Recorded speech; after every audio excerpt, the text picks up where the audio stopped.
Bueno, antes que Jan presente, Jan Franco es colega nuestro, trabaja en el Banco de Recursos Genéticos Microbianos. Él es bioingeniero, doctor en Ingeniería Química y Biotecnología, es curador de la colección chilena de recursos genéticos microbianos de INIA e investigador. Trabaja en la preservación, caracterización y valoración de las colecciones microbianas. También lidera la línea de caracterización y estudios de microbiomas de plantas silvestres para el desarrollo de bioinsumos que promueven el crecimiento vegetal. Gianfranco, todo tuyo, estamos atentos a tu clase. Gracias, Lorena. Primero quiero agradecer por la invitación a este curso.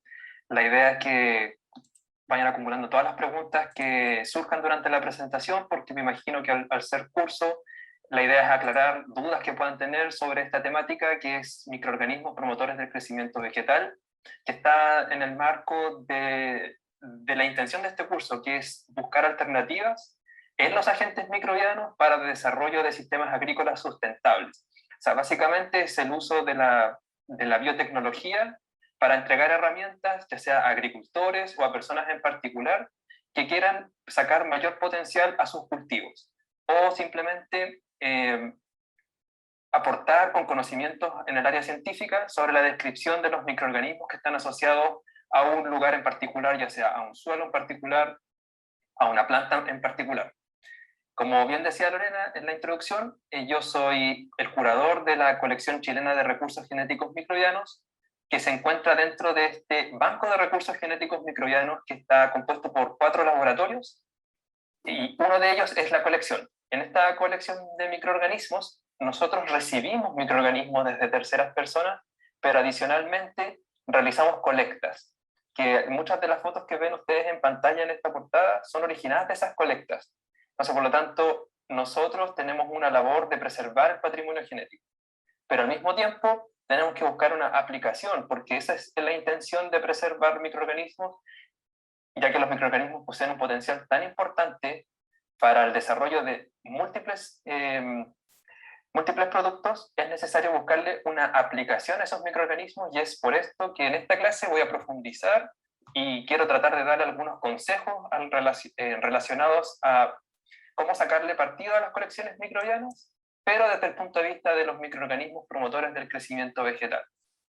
Todo va a depender del enfoque que ustedes le quieran dar a una colección de microorganismos.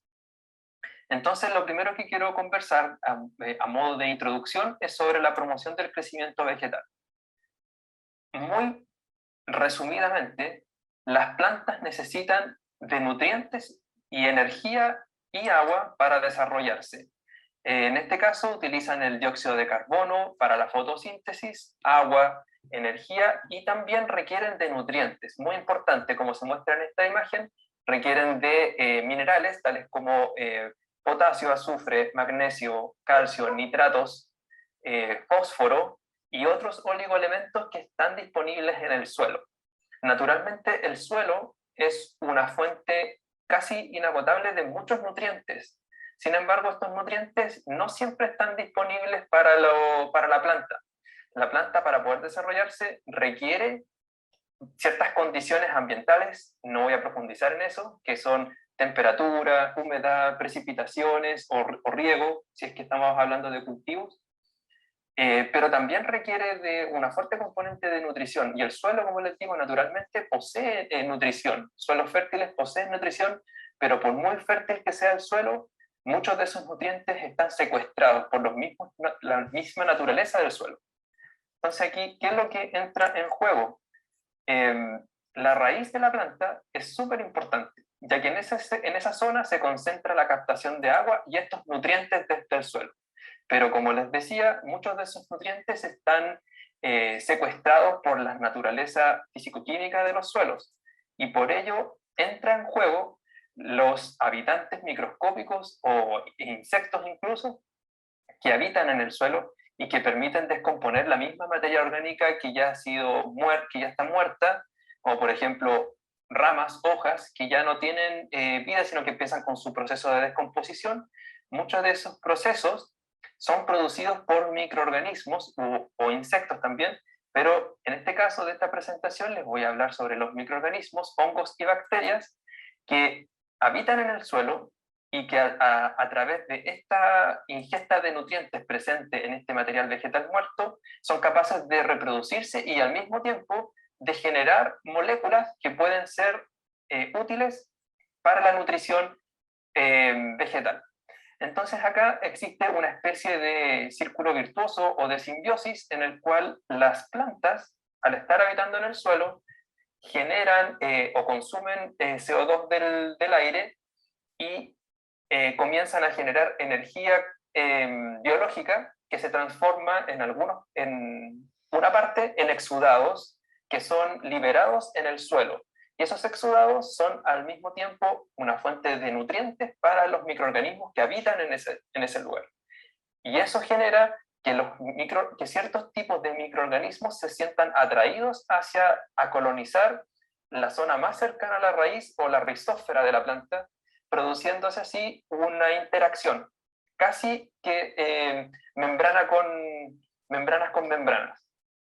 Entonces estos microorganismos, ustedes tienen que entender que los microorganismos no son simplemente una esfera con reacciones bioquímicas dentro, sino que hay muchas cosas que están pasando en ese momento, como por ejemplo señalizaciones. Las plantas al exudar ciertos nutrientes generan reacciones en esos microorganismos que genera a su vez o desencadena otro tipo de reacciones y aquí es donde está el tema de esta presentación, produce que esos microorganismos generen, por ejemplo, enzimas, moléculas ácidas u otros tipos de moléculas que va a permitir liberar ciertos nutrientes que estén presentes en el suelo, que los nutrientes que están secuestrados en el suelo, los microorganismos, con ayuda de estas mismas moléculas que generan, va a hacer disponibles estos nutrientes que están presentes en el suelo. Es decir, de los procesos naturales que ocurren de mineralización y de liberación de nutrientes, los microorganismos juegan un rol fundamental. Entonces, y estos nutrientes, como les decía, quedan disponibles para las plantas. Obviamente, todos estos procesos en la naturaleza ocurren de manera muy lenta y, por lo tanto, para sistemas intensivos o pensando en que hay que alimentar a millones de personas, necesitamos aplicar fertilizantes para poder facilitar la nutrición vegetal y poder obtener rendimientos de frutos u otro tipo de elementos para los niveles que se requieren. Sin embargo, el uso excesivo de fertilizantes, y aquí estamos hablando de fertilizantes químicos, por ejemplo, en el mediano y el largo plazo produce una disminución de esta microbiota presente en el suelo que se la podemos denominar microbiota benéfica. Estos microorganismos que vivían en armonía con las plantas, al verse enfrentados a cantidades excesivas de nutrientes, es decir, lo mismo que está en el suelo, nosotros les entregamos esos nutrientes, pero ya disponible para que la planta llegue, lo capte y empiece a desarrollarse. Ya que esos procesos son muy lentos, en que el microorganismo libere esas moléculas naturalmente presentes en el suelo, es que se utilizan estos fertilizantes artificiales, pero que en el exceso elimina esta microbiota nativa. Por lo tanto, genera un círculo, en este caso vicioso, en que ya no tienes la microbiota natural o los microorganismos que ayudan a las plantas a desarrollarse, porque los eliminaste producto de este exceso de fertilizante. Ya no necesita la planta estos microorganismos. Obviamente van a haber algunos que resisten, pero ya no va a ser lo mismo. Entonces estos procesos de descomposición y mineralización se van a ver drásticamente reducidos. Sin embargo, hoy en día existen alternativas al uso de fertilizantes, que son los microorganismos, de lo mismo que estamos hablando ahora, por las razones que yo les acabo de entregar. Y se utilizan como estimulantes del crecimiento vegetal y se presentan como una alternativa a estos fertilizantes convencionales. Por lo tanto, a nivel de investigación de ciencia, es necesario seleccionar microorganismos los más eficientes en estos procesos para que puedan ser utilizados como bioestimulantes, pero se requiere que estos microorganismos cumplan ciertos requisitos. Entonces, en esta presentación y en esta larga introducción, quise hacerlo lo más detallada posible. Lo que vamos a hablar en adelante van a ser las principales metodologías de selección de estos microorganismos promotores del crecimiento vegetal. Ahora ya nos vamos a entrar de lleno a la parte más técnica, ya no vamos a hablar tanto de la teoría, sino que ya de la parte técnica y darles, como les decía al principio, algunos consejos para que cuando ustedes quieran aplicar estas técnicas en el laboratorio, no tengan que estar buscando tanta información, sino que esté aquí presente. Lo primero, este concepto de PGPR, que son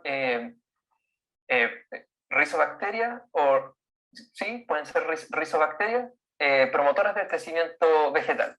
Y aquí tenemos que estos microorganismos poseen, poseen características de promover el crecimiento vegetal, ya sea directo o indirecto. Y dentro de los directos tenemos que este microorganismo actúa como un biofertilizante o un productor de fitohormonas, y en el caso de aquellos indirectos tenemos que está el control biológico y la tolerancia a estrés. Y aquí tenemos varios subprocesos que en esta presentación me voy a enfocar solo en las de la izquierda, en los de biofertilizante y de fitohormonas, donde está la fijación biológica de nitrógeno, solubilización de potasio, producción de sideróforo, solubilización de fosfato. Eso en el caso de biofertilizante. Y en el caso de producción de fitohormonas, la producción de auxinas, principalmente la de ácido indolacético. Pero existen otras formas de promover el crecimiento vegetal que incluso ustedes ya la vieron en presentaciones anteriores, como el control biológico, uso de nematófagos, por ejemplo. Todo lo que tenga que ver con eliminar la presión que vaya a matar la planta, eso ya, y que sea de origen microbiano, ya eso ya sería un promotor del crecimiento vegetal. Y ya como ven acá, hay varios subprocesos o subparámetros que se pueden evaluar.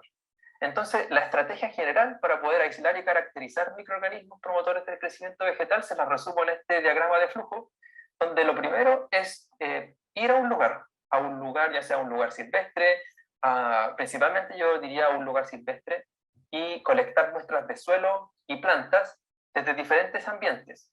Luego, a través de diferentes estrategias que son dependientes de cultivo, ¿qué quiere decir eso? Que ustedes en una placa Petri, como se muestra en la imagen, utilizan ciertos medios de cultivo para el aislamiento de hongos y bacterias. Ustedes pueden hacer un proceso selectivo de eso, pero hasta este momento ustedes tienen esto, como se muestra en la imagen, un universo de microorganismos que cada uno de ellos puede o no ser un promotor del crecimiento vegetal. Por lo tanto, después de eso, viene todo lo que es la depuración de esta colección, mantener la colección bien preservada y realizar la caracterización de los rasgos de promoción de crecimiento. Y todo esto in vitro. ¿Qué quiere decir esto? En el laboratorio, sin ocupar plantas, sino que caracterizar qué microorganismos puede tener ciertas características deseables. Luego se seleccionan los aislados más potentes, seguido de una cuantificación de la propiedad del promotor de crecimiento vegetal. Y luego viene la realización de ensayos in vivo y siempre se utiliza un modelo vegetal. Por ejemplo, pueden ser semillas de cierto cultivo, plantines de cierto otro cultivo. Ustedes eligen sobre qué quieren hacer los ensayos. ¿Qué quiere decir eso? Probar el microorganismo con respecto a un control, si es que la aplicación de ese microorganismo genera una mejora en el desarrollo y crecimiento de ese cultivo. Luego que ya tienen ciertos candidatos, es decir, ya filtraron muchos de los microorganismos que no pasan estos rasgos de promoción de crecimiento, se realiza una caracterización de aquellos microorganismos más potentes, caracterización molecular. Se identifica qué género son, idealmente a nivel de especie, para luego empezar ya a pensar cómo aplico este descubrimiento en el campo o que se pueda transformar en un producto comercial. Y aquí entra en juego lo que es la formulación de consorcios microbianos, que quiere decir mezclar ciertos microorganismos, ya sea con características promotoras del crecimiento que se complementen entre sí, y eso generarlo en un producto que además eso ya involucra un desafío que es la formulación de ese producto. En realidad, cada uno de estos pasos que yo les muestro en esta diapositiva podrían ser perfectamente un curso completo, ya que cada uno de estos puntos sería un curso, porque hay varios subtemas que hay que abordar, pero trataré de hacerlo lo más breve posible en las siguientes diapositivas. En el caso de la colecta, que es el paso 1, las muestras de suelo o plantas que se quieran colectar, siempre tienen que sacar las muestras con los elementos más limpios posibles, es decir, si utilizan una pala para sacar una muestra de suelo, utilizar la pala esterilizada con alcohol al 70%, utilizar guantes y mascarillas para evitar que salpiquen secreciones, ya sea nasal o de la boca, sobre la muestra. Entonces estas muestras después se almacenan en bolsas previamente esterilizadas en autoclave o que las compren estériles de fábrica. Luego se deben registrar datos sobre el lugar de la colecta, describen brevemente, por ejemplo, puede ser Parque Nacional, en un lugar donde había tal tipo de vegetación, etc. O un lugar intervenido, pero que tenía ciertas características que a ustedes les interesaban para colectar. Luego deben registrar los datos de la coordenada GPS de ese lugar, ya que va a ser su respaldo del lugar donde se colectó esa muestra. Y luego mantener las muestras idealmente protegidas de la luz y a baja temperatura. Y en el laboratorio, lo que ustedes deben hacer es realizar diluciones seriadas y sembrar 100 microlitros de esa suspensión. Entonces, con 1 gramo de suelo, o puede ser 1 gramo de material vegetal que quieran colectar, más 5 ml de una solución, que puede ser una solución salina, PBS, o un cuarto de fuerza de solución de Ringers, hacen diluciones seriadas a la -2, a la -3, a la -4, y siembran 100 microlitros de cada una de su suspensión en medios de cultivo especiales. Y luego van seleccionando los microorganismos que quieran ir pasando a la siguiente etapa, que sería la elaboración de su cepal. También, si no quieren hacer diluciones seriadas y consideran que quieren ocupar como el material de forma menos alterada posible, pueden, por ejemplo, espolvorear grumos del suelo que hayan colectado o sembrar trozos de material vegetal sobre esa placa de cultivo. Luego tenemos las estrategias dependientes de cultivo para el aislamiento de bacterias y hongos. Acá tienen que tener ustedes claro, siempre cuando quieran ir a colectar, de antemano, saber qué géneros microbianos son los que son más conocidos en promover el crecimiento vegetal. Y siempre se mencionan estos géneros que estoy colocando en pantalla. Azospirillum, Bacillus, Burkholderia, Enterobacter, Flavobacterium, Pseudomonas, Rhizobium, Frankia, Klebsiella, Clostridium, Trichodermas, Boveria, Serratia y Streptomyces.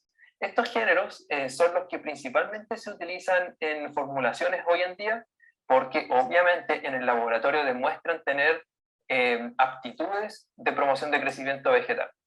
Entonces, para poder aislar este tipo de microorganismos es bueno asesorarse por literatura científica o por libros especializados como este que muestro acá, que siempre lo muestro en las presentaciones, lo recomiendo bastante, que debería estar este libro en los laboratorios, que se llama Handbook de Medios Microbiológicos, y que es un compilado, es un recetario de medios de cultivo.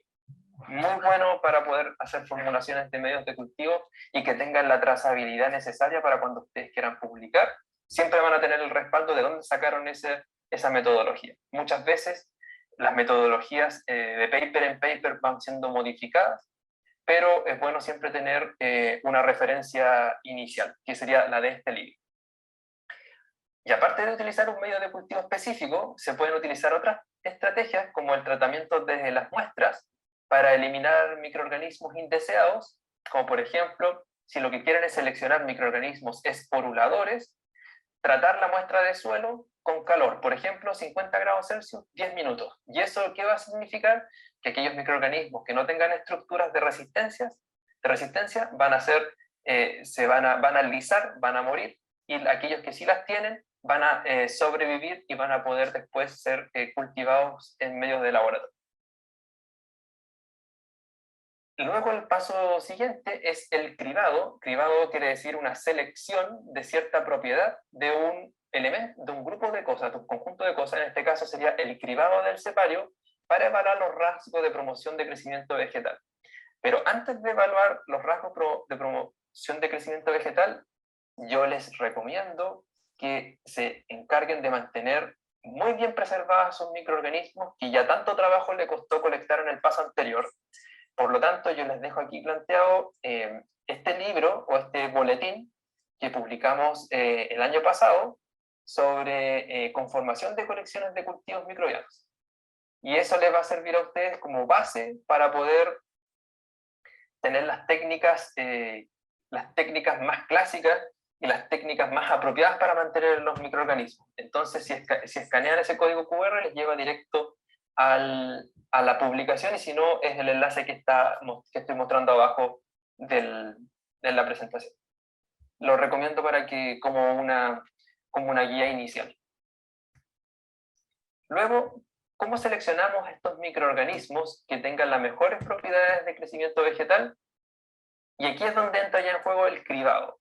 Yo les recomiendo, y aquí muestro metodologías muy sencillas que se pueden abordar, que son listar todas las cepas que tienen disponibles para poder probar, cuáles son los rasgos de promoción de crecimiento que van a evaluar, y por medio de selección cualitativa, es decir, por medio de observación, por ejemplo, presencia, ausencia de un halo, presencia o ausencia de un cambio de color, pueden ir registrando esos datos en una tabla y conocer que, por ejemplo, para la cepa 1, tiene rasgo 1, un solo más, y un más significa baja actividad. Esto es una sugerencia de leyenda que podrían aplicar para ir registrando los rasgos de promoción de crecimiento. O también pueden hacerlo de forma cuantitativa, que si es que tienen un halo alrededor de la colonia, miden ese halo y van registrando las mediciones de esos halos, el diámetro del halo y el diámetro de la colonia. Y eso les va a permitir a ustedes tener después un parámetro objetivo sobre ese rasgo de promoción de crecimiento. Acá esta escala de más y menos, o más y más, son más bien cualitativos. Van a depender mucho también del criterio del investigador. Y con esto ustedes seleccionan a la cepa con las mejores propiedades de promoción de crecimiento.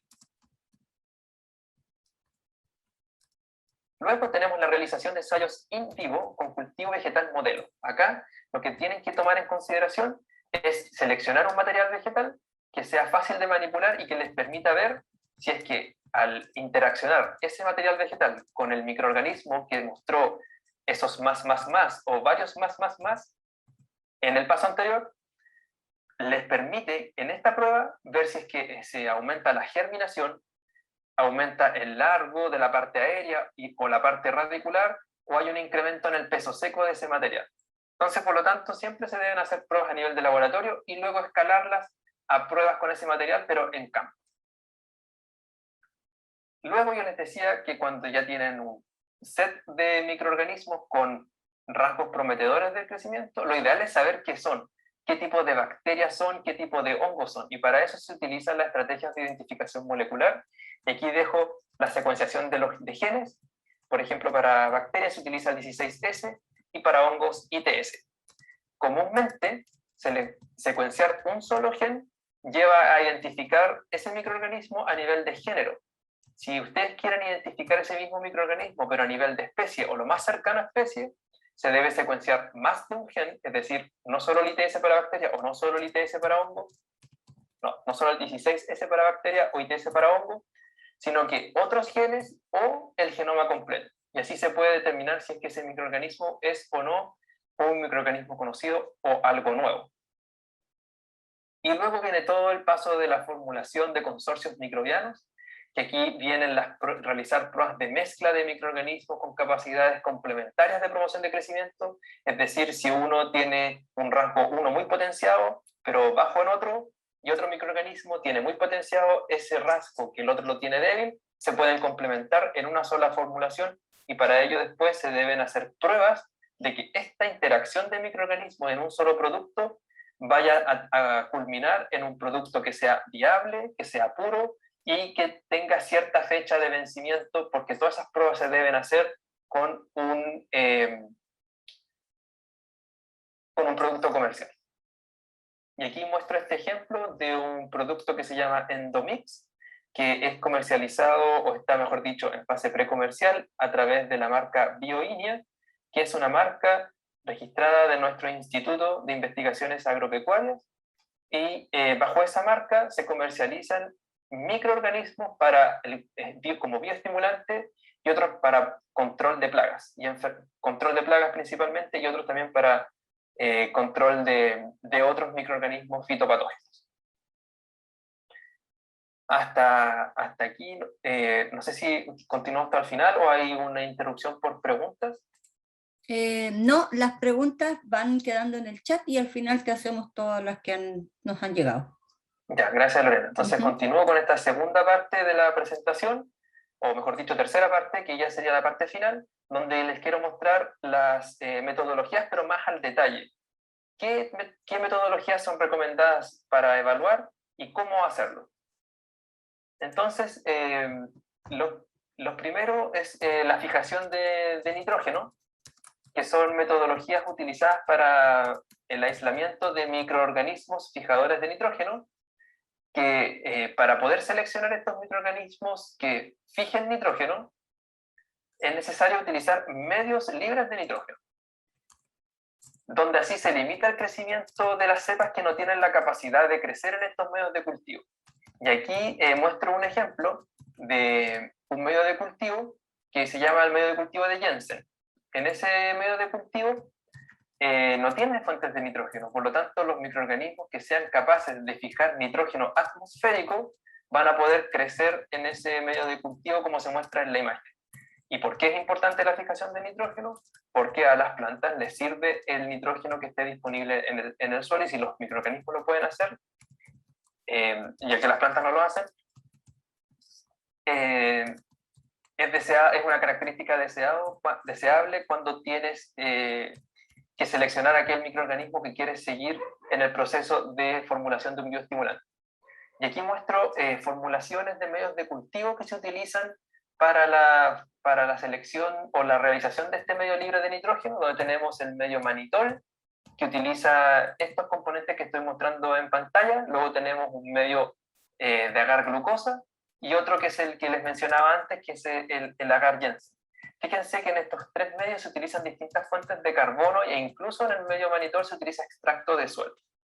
En el caso del manitol, tienes manitol en el medio 1, en el medio 2 glucosa y en el medio 3 tienes sacarosa. Entonces son tres tipos de fuentes diferentes para poder utilizar en este medio de cultivo, y ahí ya queda a criterio del investigador qué medio de cultivo utilizar. En cuanto a la fijación de nitrógeno, también tenemos otro tipo de estrategias, que es sembrar una cepa de microorganismos en este medio libre de nitrógeno, pero con un compuesto que se llama el azul de bromotimol.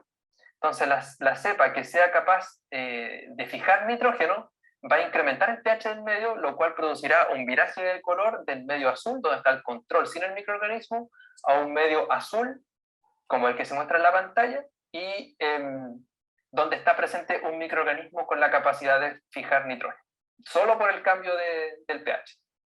Entonces, lo importante aquí, ¿cuál es el fundamento de esto? Que tienen un medio libre de nitrógeno y la posibilidad de evaluar virajes de color. Ahora, siguiendo en la misma temática del nitrógeno, que ciertos microorganismos produzcan amoníaco, permite a las plantas poder utilizarlo como fuente de nitrógeno. Entonces acá se utiliza el reactivo de Nessler, que es una solución alcalina que contiene iones de yoduro y mercurio, los cuales reaccionan cuando el amoníaco se produce y genera un complejo de color con un viraje de color amarillo, como se muestra en el tubo de ensayo que está más a la derecha, y cambia a un color más marrón, más anaranjado, como se muestra en los otros tubos de ensayo. Y aquí se utilizan estos dos medios de cultivo, que es el agua peptona y el caldo IPD. Cada uno tiene su receta particular. El reactivo de Nessler lo pueden encontrar en cualquier publicación científica. Siempre se reporta ese tipo de cultivo, perdón, de solución. Ahora, la solubilización de fosfato es otro rasgo de promoción de crecimiento evaluado. El fósforo es súper importante para la nutrición vegetal. Entonces, el fosfato está presente en el suelo. En muchos suelos está presente en muy altas cantidades, pero está inmovilizado, está en su forma insoluble, ya que está secuestrado por otros elementos y forma complejos que son insolubles. Entonces, la mayoría de los microorganismos que son solubilizadores de fosfato tienen la capacidad de solubilizar estos complejos, por ejemplo, de fosfato calcio, en mayor proporción que otros complejos de fosfato, por ejemplo, con hierro o aluminio. pero sí o sí existen muchos microorganismos con esta capacidad de, ya sea a través de enzimas o a través de acidificación del medio, solubilizar el fosfato desde su fuente acomplejada.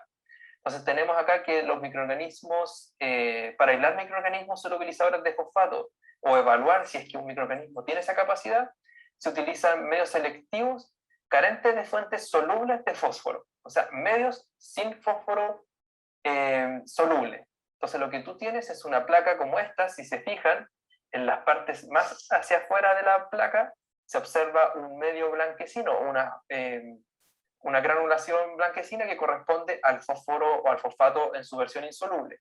En el centro está un microorganismo, y ese microorganismo tiene la capacidad de solubilizar el fósforo. ¿Y cómo se observa eso? A través de un halo de aclaramiento alrededor de la colonia. Eso significa que el microorganismo fue capaz de solubilizar el fosfato. Y aquí se muestran dos ejemplos de medios de cultivo. Uno es el medio Pikotskaya y el otro es el medio Alexandrov modificado. Luego tenemos la solubilización de potasio, nuevamente, otro mineral súper importante en la nutrición vegetal. Entonces, esto se encuentra naturalmente en minerales en el suelo y son solubilizados también mediante la producción de ácidos orgánicos. Eso permite la liberación del potasio. Y ese potasio luego queda disponible para la planta. Entonces, entre los ácidos orgánicos, al igual que en el caso anterior, existen ácidos carboxílicos y ácidos oxálicos que permiten la acidificación del medio y que los producen los microorganismos de manera natural. Entonces, lo mismo que antes, tienen un medio que tiene una coloración opaca, difusa, pero si un microorganismo es capaz de solubilizar el potasio, se observa un halo de inhibición, perdón, un halo de aclaramiento alrededor. Y aquí muestro como ejemplo este medio Alexandrov, donde se utilizan 2 gramos de silicato de potasio y aluminio como fuente de potasio, junto con, por supuesto, con todos los otros elementos que se muestran en la diapositiva. Para el caso de la solubilización de zinc, también es el mismo principio que anteriormente. Ustedes deben proveer de una fuente de zinc al medio de cultivo y mediante diversos mecanismos, un microorganismo va a ser capaz de solubilizar ese zinc acoplado, por ejemplo, al carbonato o en su estado óxido de zinc o con fosfato. Entonces acá también lo mismo, tienen ustedes una placa de cultivo donde tienen distintos tipos de medios a los cuales le tienen que aplicar alguna fuente de zinc insoluble, por ejemplo, óxido de zinc, carbonato de zinc, u otro que permita obtener este medio difuso, que sería la zona más blanca de la fotografía, y si el microorganismo es capaz de solubilizar el zinc, se va a ver un halo alrededor de la colonia. Probablemente, si es que el medio o la forma en que el microorganismo libera los iones que les mostré anteriormente, por ejemplo, mediante la liberación de ácidos, es muy probable que para cualquiera de los 3 rasgos de promoción de crecimiento vaya a haber un resultado positivo, ya que sería un medio muy parecido, una forma muy parecida de liberación, por ejemplo, la acidificación del medio. Ahora bien, si la forma es mediante otro tipo más específico, ahí se pueden observar diferencias en la solubilización de estos minerales. Ahora, la producción de los sideróforos, y los sideróforos son moléculas que son capaces de secuestrar el fierro que está presente acomplejado en muestras de suelo y que luego pueden entrar al interior de la raíz de la planta y liberar ese fierro hacia la planta y, por supuesto, desencadenar todo este proceso de nutrición vegetal. Para esto se utiliza el compuesto que es el azul de cromofenol, o CAS, perdón, azul cromoazurol S, que sería un colorante orgánico usado para la detección de sideróforos. Se utiliza en un complejo de fierro 3, con CAS y un tensioactivo, que cambia de color cuando se separa. Es decir, en un principio es azul, a pH neutral, pero cuando el microorganismo es capaz de desarrollarse y producir sideróforos, se va a secuestrar el fierro y ese complejo se desarma y hay un cambio de color y queda transparente. hay un halo de degradación también. Y aquí, para preparar la solución de CAS, es necesario, voy a ocultar esto, no sé qué hice. Ahí sí, perdón. Entonces, ustedes tienen esta forma que es la receta para realizar la solución de CAS, donde tienen que preparar una solución con el indicador de fierro CAS, luego el buffer, la otra solución que correspondería a la fuente mineral, y finalmente una solución donde estén presentes los CAS aminoácidos, que sería la fuente de nitrógeno, para entregarle el medio apropiado para que se puedan desarrollar los microorganismos. Y todo esto, por supuesto, está documentado en esta diapositiva, pero también en cada una de estas rasgos de promoción de crecimiento, yo incorporé ahí las referencias abajo para que puedan ir y revisarlas. Finalmente, las fitohormonas, que fue lo que también hablé al principio de la presentación en esa diapositiva general, el ácido indolacético es un producto del metabolismo del triptófano, o sea, es decir, los microorganismos captan triptófano y son capaces de metabolizar y producir una molécula que para la planta es un estimulante del crecimiento radicular. Entonces, el triptófano es súper importante para las bacterias, y para las plantas es el producto del metabolismo del triptófano, que sería el ácido indolacético. Y para ello en el laboratorio ustedes utilizan un reactivo que es el reactivo del Salkowski, que permite la detección cualitativa y también cuantitativa de la presencia del ácido indolacético en sobrenadantes, como se muestran aquí en la figura, en sobrenadantes donde se hizo crecer una cierta bacteria o un hongo. Y acá tenemos distintos medios de cultivo también para utilizar. Todo va a depender de la referencia a la cual ustedes vayan y se informen, pero por lo menos nosotros utilizamos el medio IMD con un 1% de triptófano en la solución.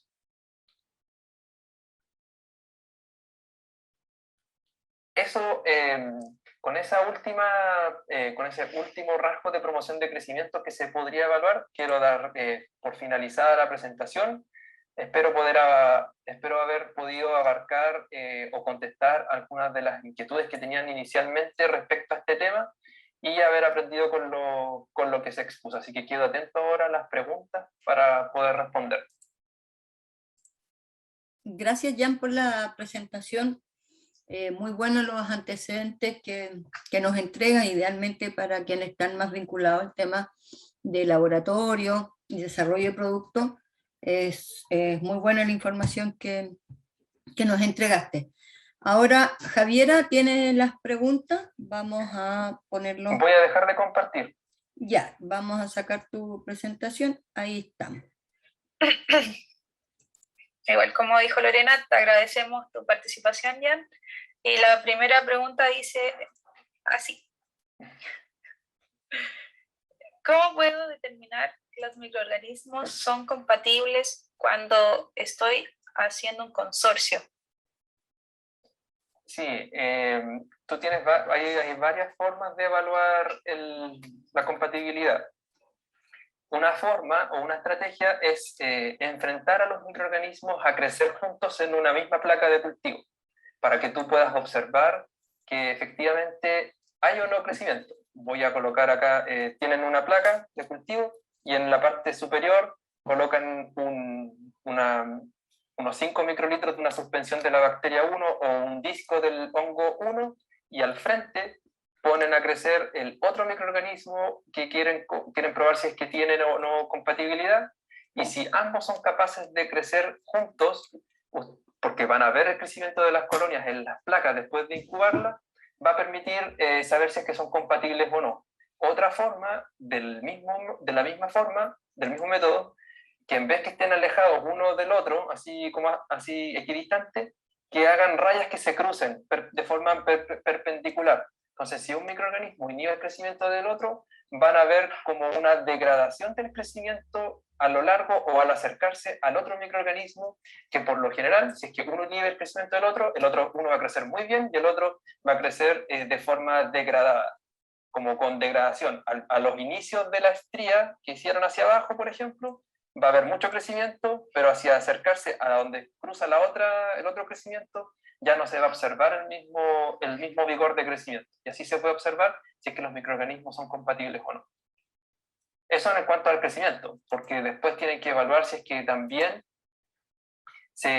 al estar juntos siguen produciendo la misma cantidad, por ejemplo, de compuestos indólicos, o sigue generando la solubilización del fósforo, porque una cosa es que crezcan juntos, pero otro es que las moléculas que genera uno inhiban o gatillen una represión del rasgo de promoción de crecimiento del otro, que ustedes evaluaron por sí solos. Clarísimo. Muchas gracias. La segunda pregunta dice así. Los medios mencionados no son selectivos para los distintos organismos, ya sea hongos y bacterias, o son generalistas. Son generalistas. No quise andar en los medios selectivos de las primeras diapositivas que mostré, donde yo les mencionaba que sí, tenemos ciertos ciertos medios selectivos para poder seleccionar, por ejemplo, hongos endófitos de cierto género, o bacterias del tipo Streptomyces, se utiliza cierto medio de cultivo. No quise ahondar en esos medios de cultivo. Lo que yo ahondé en la última parte de la presentación son medios generales que pueden servir tanto para hongos o para bacterias, pero siempre es bueno asesorarse, leer la literatura asociada para poder saber si es que ese medio en particular se usó con hongos o no, para que ustedes tengan de respaldo. Pero en general los medios que les mostré en esta presentación son súper generales y se pueden utilizar para hongo y para bacterias. Ok. La siguiente pregunta igual va relacionada al consorcio, dice. ¿A qué se refiere con formular un consorcio microbiano si normalmente se habla de cepa? Sí, yo quiero hablar de tres cosas ahí. La primera, cuando se habla de cepa, quiere decir que es un aislado puro de un microorganismo. Ustedes tienen esta mezcla compleja de microorganismos cuando recién aislaron algo desde el suelo, desde una planta, y cada uno de esos colonias que están creciendo, se supone por teoría, provienen desde una célula o un grupo de células. Por lo tanto, cuando ven esta colonia y la purifican, la sacan de este medio conjunto y ven que después, al hacer crecimientos sucesivos, ya obtienen una colonia con una morfología única y no está acompañada de otros contaminantes, ya pueden hablar de una cepa. Y ahí sería una cepa.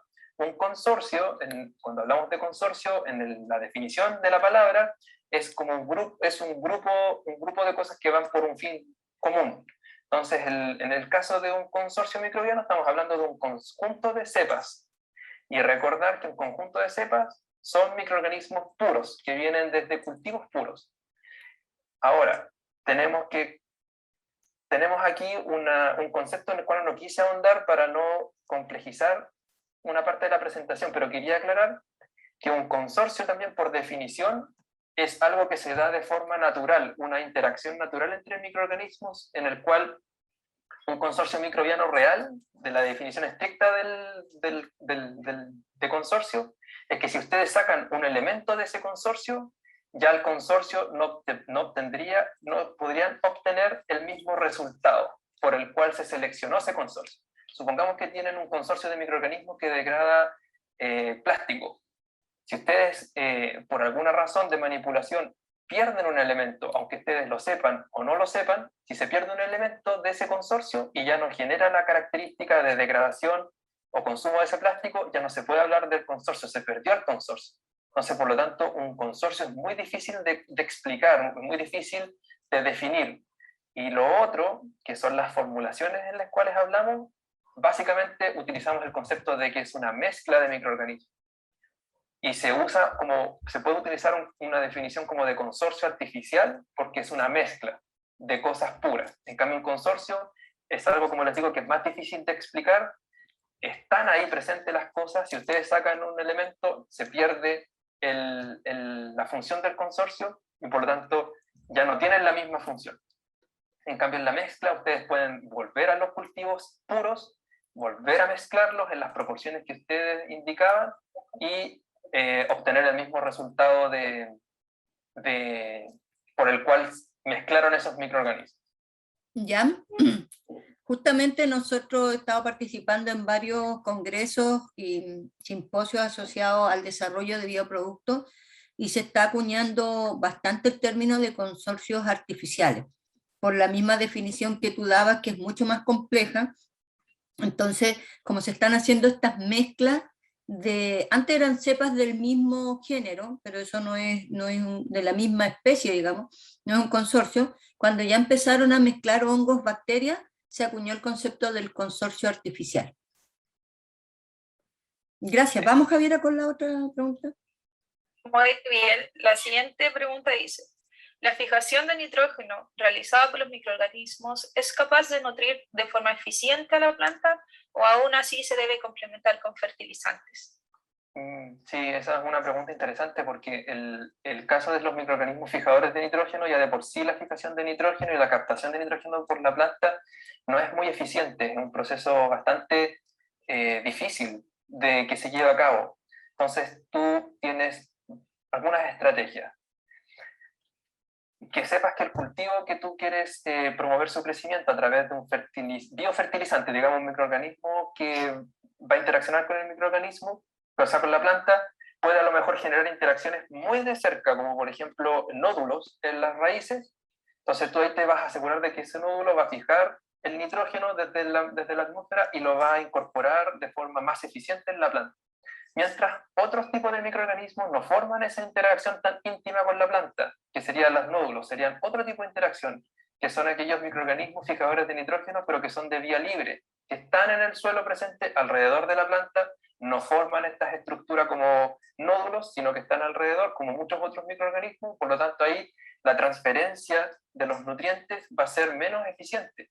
Por lo tanto, yo, teniendo ese antecedente, y sin conocer mucho ya de la parte agronómica de la nutrición vegetal en general, yo podría decir, en base a eso, que sí es necesario complementar en cierta forma la incorporación de bioestimulantes, fijadores de nitrógeno que sean específicos para eso, con nitrógeno sintético, por así decirlo, no sé si sintético, pero nitrógeno comercial, para poder complementar esta estrategia debido a tienen que evaluar la naturaleza de la planta, si es que forma estos nódulos con microorganismos fijadores de nitrógeno o no, y si es que el microorganismo es de vía libre o asociativo, etc. Entonces, por eso te digo, una pregunta que no tiene una respuesta, creo yo, depende, pero yo creo que sí se debería complementar dependiendo del cultivo al cual quieras aplicar este estimulante, este bioestimulante. Muy bien, Jan. Hay otra pregunta relacionada también con el nitrógeno. Dice, como tú indicabas, el nitrógeno fijado por el microorganismo se entrega a la planta por medio de simbiosis, algún exudado del microorganismo, o este debe morir para ser degradado y dejar el nitrógeno fijado disponible. Mira, en el caso de, por eso es, cuando uno selecciona microorganismos que promuevan el crecimiento vegetal, y en el caso del nitrógeno, uno no elige solo un rasgo, uno tiene que evaluar múltiples rasgos. De hecho, hay más metodologías asociadas a esto mismo, que no las quise abordar en la presentación, sino que puse las más comunes. Pero, por ejemplo, en el caso del amoníaco, es el rasgo más, el que ustedes deberían buscar con más atención en un microorganismo. El otro que fije nitrógeno es un rasgo, sí, obvio que sí, que sirve, pero yo creo que el que deje más fácil disponible el nitrógeno para la planta va a ser mejor, y en este caso sería el del amoníaco o amonio.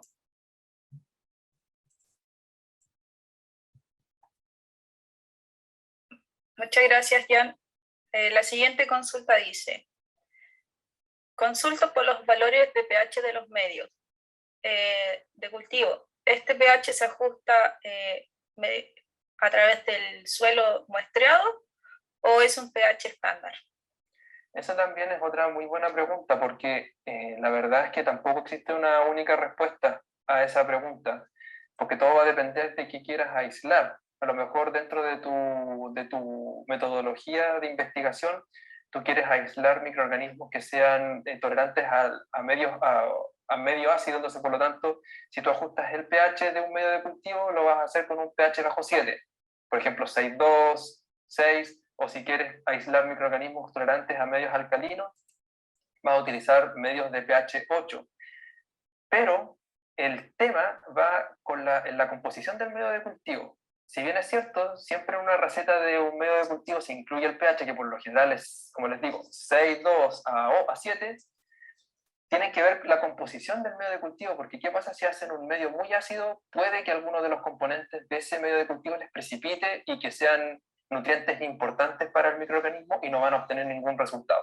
Entonces siempre tienen que guiarse por las metodologías y los pHs que indican esas metodologías, pero si ya quieren darle un giro a esa investigación y buscar microorganismos, por ejemplo, tolerantes a medios ácidos o muy básicos, deben buscar medios apropiados que les permitan hacer ese incremento del pH. Por lo general no hay tanto problema en ajustar un pH muy ácido o muy básico, pero es algo para que lo tengan en consideración. La selección de pH por lo general es entre 6 y 7. Muy bien, muchas gracias.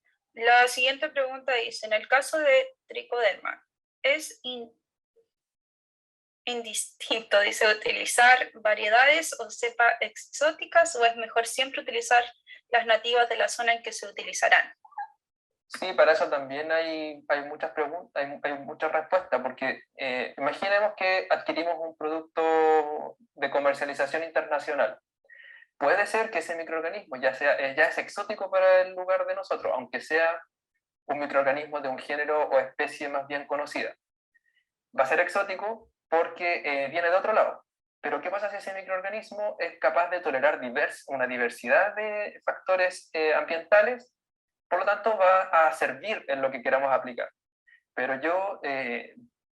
uno conociendo los microorganismos, como microbiólogo, los microorganismos se adaptan se adaptan mejor al lugar de donde están aislados. Si ustedes necesitan microorganismos de un lugar que es lluvioso y frío en invierno y caluroso en verano, es mejor ir a buscar microorganismos en el lugar donde se aplicaría posteriormente ese desarrollo tecnológico o biotecnológico. Entonces, personalmente, yo soy más de inclinarme por buscar microorganismos en el lugar o en la zona donde se utilice ese producto, ya que va a estar mejor condicionado hacia las condiciones ambientales del lugar.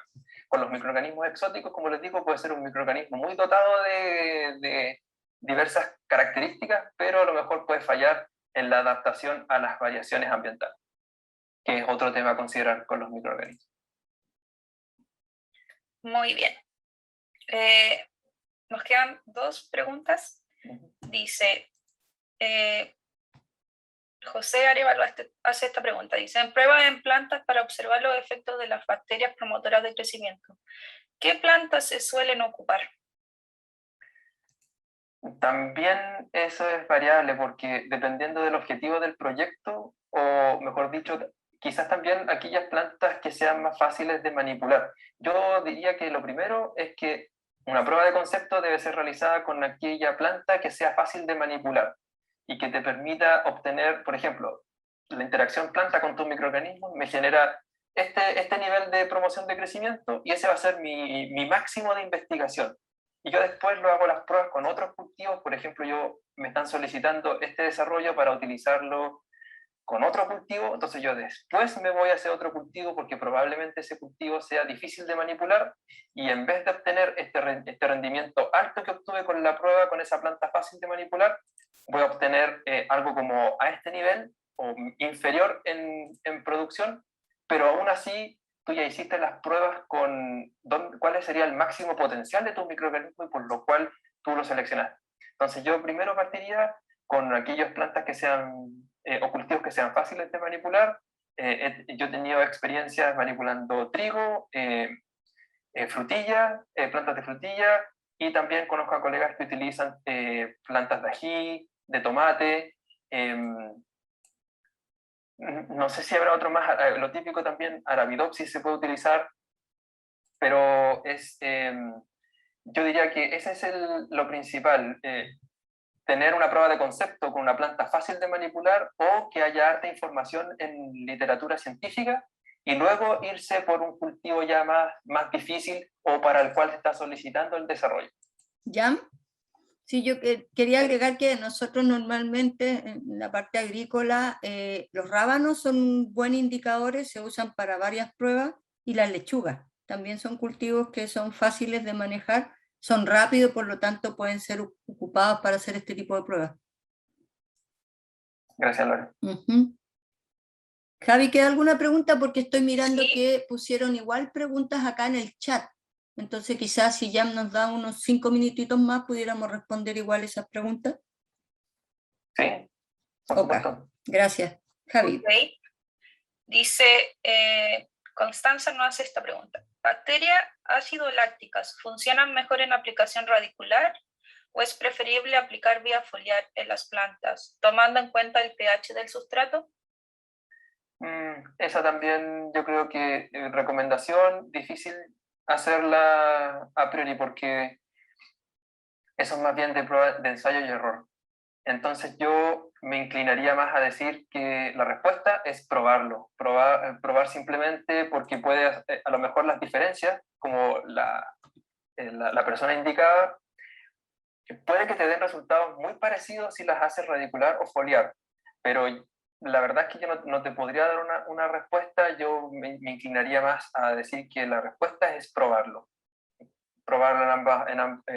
en ambos lugares.